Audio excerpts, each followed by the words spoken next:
Bonjour à toutes et à tous, j'espère que vous allez bien, moi c'est le cas puisqu'on se retrouve ce soir pour parler de Spider-Man 3 No Way Home, le fameux, celui qui fait couler beaucoup d'encre j'ai envie de dire, et c'est vrai que ces derniers jours, on a été assez fournis en rumeurs et en news, on va pouvoir théoriser, on va pouvoir coordonner un petit peu nos esprits, mais tout d'abord il fallait que je vous rapporte certaines choses qui sont officielles, qui sont tombées ces derniers jours, mais aussi quelques rumeurs qui parlent de plus de méchants encore dans Spider-Man 3 No Way Home, avec le méchant principal comme étant finalement le bouffon vert de Willem Dafoe, donc de retour de Spider-Man 1, c'est quelque chose que je vous avais déjà partagé via un script qui avait tout simplement leaké, je vous en avais fait une vidéo.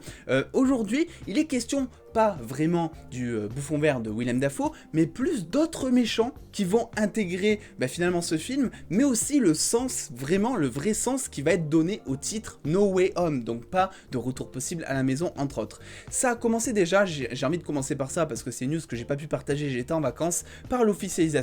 d'un film Kraven le Chasseur. Ça fait extrêmement plaisir parce que mine de rien ça fait 2 ans qu'il y a des rumeurs autour de ça, on commence à se dire Sony, il serait peut-être temps de nous fournir quelque chose, et c'est arrivé dans les bacs, j'ai envie de dire, rapporté ici par Deadline, officialisé par la suite par Sony eux-mêmes sur Twitter, et la plus grande surprise là-dedans, ça n'a pas été nécessairement un film Kraven le Chasseur qui arrive en janvier 2023, et qui sera dans l'univers de Morbius, de Venom, donc dans ce fameux SPUMC, donc l'univers de Sony. Non, la plus grande surprise, mesdames et messieurs les dos, c'est que Kraven le Chasseur sera joué par Aaron Taylor Johnson, qui n'est autre que l'interprète de Quicksilver dans le MCU, dans Age of Ultron notamment. J'ai donné mon avis par rapport à ça vite fait, j'adore l'acteur, je trouve que c'est un bon choix, il joue bien, il est assez charismatique, il n'y a aucun souci là-dessus. Le souci je pense c'est que il y avait tellement plein d'acteurs pour jouer Kraven le Chasseur, n'importe quel acteur talentueux, un peu baraqué avec une grosse barbe aurait pu l'interpréter, c'était pas je pense difficile à trouver, et là j'ai l'impression qu'ils ont opté pour un bail de multiverse. J'ai l'impression aussi que c'est pas par hasard. Pourquoi mettre un bail de multiverse justement sur ce personnage en particulier? C'est quelque chose dont on n'a pas la réponse pour l'instant, mais c'est vrai que c'est assez étrange de voir Aaron Taylor Johnson justement débarquer dans Kraven le Chasseur. Alors est-ce que c'est à cause de toute la hype qui s'est passée durant WandaVision notamment, où il y avait beaucoup de fans qui voulaient le retour de Quicksilver, mais celui de Aaron Taylor Johnson, j'arrive plus à le dire. Aaron Taylor Johnson justement, on ne sait pas du tout pourquoi ils ont fait ça, mais bon, ça fait toujours plaisir, au moins c'est officiel.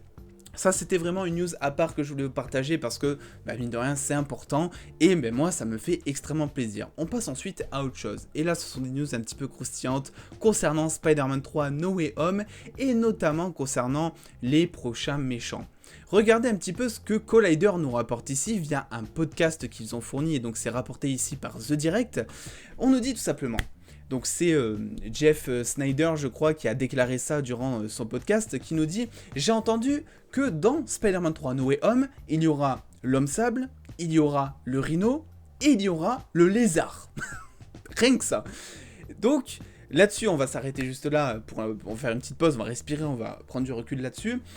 C'est très bizarre de voir autant de personnages, sachant qu'on a déjà Alfred Molina, donc Dr Octopus, qui sera de retour, sachant qu'on aura aussi le Electro de Jamie Foxx, on ne sait pas encore si ce sera le même Electro que The Amazing Spider-Man 2 ou si ce sera un autre, mais ce qui est sûr, c'est que ça sera un méchant tout simplement. Et là, on nous dit que l'homme sable de Spider-Man 3, le Rhino de The Amazing Spider-Man 2 et le lézard de The Amazing Spider-Man 1 sont de retour pour ce film. J'ai l'impression que, si c'est vrai vraiment, j'ai l'impression que ça commence à faire beaucoup de personnages, déjà qu'on disait que le film va durer 4 heures à cause des 3 Spider-Man, et je vais pas revenir là-dessus, vous avez plein de vidéos qui en parlent, pour moi c'est vraiment confirmé à 95% on va dire les 3 Spider-Man dans ce film, donc déjà rien qu'avec ça je me disais ok, beaucoup de personnages, beaucoup donc d'enjeux, beaucoup de développement à faire et donc beaucoup de temps d'écran aussi, et là en plus ils veulent nous rajouter donc l'homme sable, le rhino, le lézard, avec en plus le bouffon vert de Willem Dafoe, ça commence à faire 4 méchants, voilà, c'est vraiment quelque chose d'insane je trouve, sans parler aussi du Doctor Strange de Benedict Cumberbatch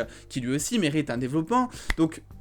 à prendre avec du recul quand même, et d'ailleurs l'auteur lui-même nous le dit, ce sont donc les 3 méchants que j'ai entendus, je ne sais pas si l'un d'entre eux est confirmé, je ne sais pas donc si les acteurs sont confirmés, je ne les ai pas vus sur le plateau de tournage, je n'ai pas vraiment fait attention aux photos des paparazzi, c'est ma compréhension. Donc là-dessus c'est intéressant parce qu'il nous dit finalement qu'il a entendu dire que, mais en même temps il nous dit, mais quand même faites attention parce que j'ai aucune preuve de ce que j'avance, donc il nous dit bien de garder nos pincettes, et vous aussi du coup gardez vos pincettes, pour l'instant je vais pas vous le cacher, cliché, j'y crois moyen, il n'y a aucune autre source très fiable qui en a parlé et qui a assumé le truc avec leurs propres sources. Donc là-dessus, voilà, autant je suis d'avis pour dire les 3 Spider-Man c'est ok pour le film, mais pour tous ces méchants d'un coup, ça commence vraiment à faire beaucoup, et j'ai l'impression que les gens essaient aussi de jouer avec le clic, si vous voyez ce que je veux dire. Concernant aussi le reste, on nous dit finalement que tous les 6, donc 6 des anciens méchants de Spider-Man seront de retour, ce qui comprend du coup Jamie Foxx, Dr. Octopus, le Rhino, l'Homme Sable,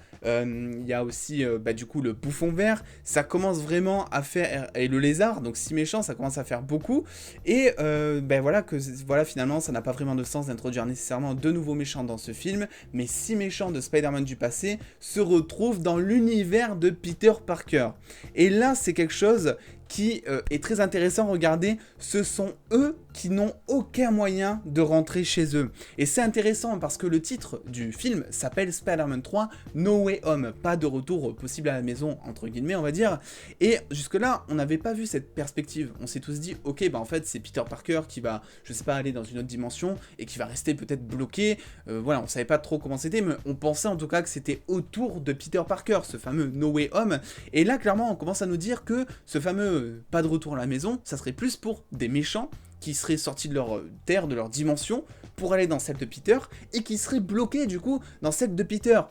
Et ça expliquerait pas mal de choses, parce qu'on sait que Peter sera suivi de Doctor Strange, et Doctor Strange peut justement ouvrir des portails vers notre dimension, donc jusque là on se disait,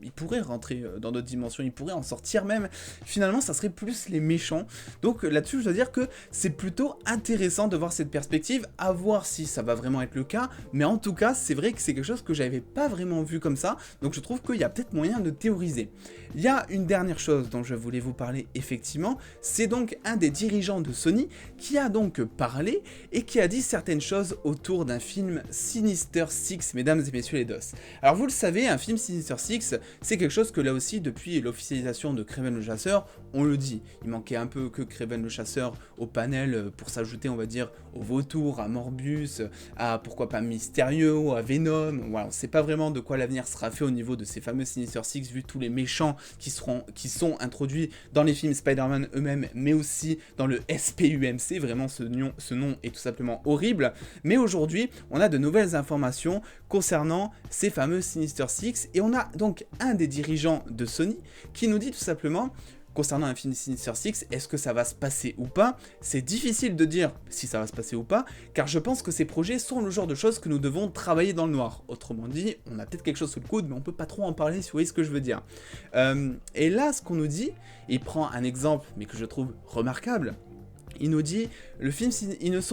tant qu'en gros un film Sinister Six ne sera pas prêt, il ne sera tout simplement pas prêt. Et il prend l'exemple de Kraven le Chasseur en nous disant qu'ils auraient pu très bien faire le film il y a 3 ans. Et c'est vrai que ça coule de source parce que mine de rien, ce film Kraven le Chasseur, il y avait déjà des premières rumeurs qui en parlaient depuis plus de 2 ans. Et il nous le dit lui-même, ils ont attendu de trouver le bon acteur au casting, ils ont attendu que le script soit génial, ce sont ses propres mots que je vous ai mis. Donc ils ont attendu, ce qui veut dire qu'au moment où les rumeurs autour d'un film Kraven le Chasseur sont tombées, c'était vraiment quelque chose qui était dans les cartons de Sony. Ils ont juste beaucoup plus pris leur temps que, on va dire, le Marvel Studios qui sort des films vraiment presque tous les mois maintenant, avec plus ou moins de talent, on va dire, pour Sony de leur côté. Mais là-dessus, c'est plutôt intéressant de voir qu'ils ne démentent pas l'information. C'est un des dirigeants de Sony et il nous dit clairement que c'est un projet qui pourrait arriver, mais que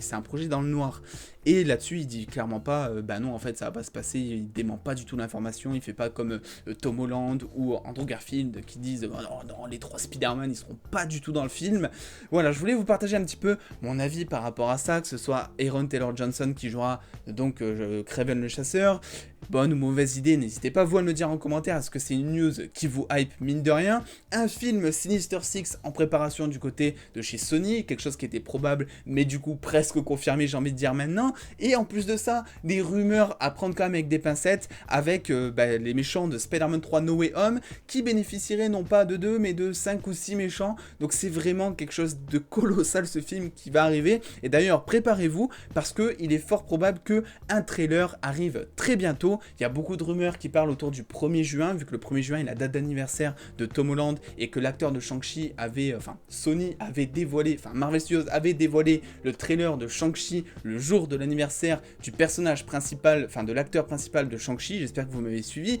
Donc c'est pour ça qu'il y a des gens qui attendent qu'un trailer tombe le jour de l'anniversaire de Tom Holland. Personnellement, je m'attends pas vraiment à ça. Si ça arrive, tant mieux. Mais voilà, ne misez pas tous sur le même cheval, on va dire. Dans tous les cas, ça sera pour le mois prochain, dans les prochaines semaines, vu que tout simplement Sony a commencé à changer toutes leurs bannières sur tous leurs réseaux, sur tous leurs comptes YouTube, que ce soit les comptes allemands, anglais, français, bref, tous leurs comptes, ils ont commencé à mettre la promo Spider-Man 3 No Way Home, ce qui commence à dire tout simplement que l'action marketing du film est lancée et qu'ils vont commencer à promouvoir le truc avec des petits teasers, des petits trailers. Bref, voilà, une vidéo un petit peu longue pour une breaking news, mais je voulais vous dire un petit peu ce que je pensais de tout ça, de Spider-Man 3 No Way Home, parce que beaucoup m'avaient posé la question sur les réseaux sociaux. N'hésitez pas